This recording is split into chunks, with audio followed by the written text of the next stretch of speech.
Hunger did not come to the village because food finished. Hunger came because one man believed it could never touch him. It did not announce itself with drums or thunder. It came quietly. First, the rain delayed, then it stopped completely. The earth became hard like old clay pots left too long under the sun. Cassava leaves turned yellow. Maize dried before it could grow full. Rivers reduced to thin lines of dirty water. At first, people laughed and said, "It is just one bad season." But weeks passed, then months.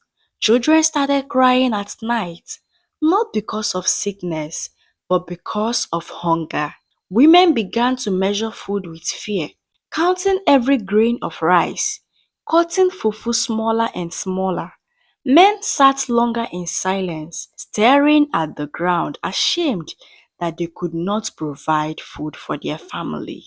Yet, in the middle of all this, one man remained untouched. His name was Ezani Okori. In Umudike, everybody knew Ezani. If you asked a child who owned the biggest barns, they would point in his direction. If you asked an elder who controlled food in the village, they would mention his name before finishing the question. Ezani was the richest grain merchant in the area. He had barns filled with yams, bags of rice stacked to the roof, and millet so much that rats lived comfortably inside, eating without fear. People used to joke that even hunger would greet Ezani before entering his compound. Ezani loved that joke. He loved being known. He loved being feared. He loved knowing that people's stomachs depended on his mood.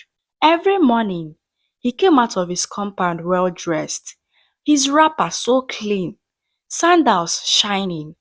He walked slowly, greeting people with a half smile that did not reach his eyes. When hunger started affecting Umudike, people began coming to his gate.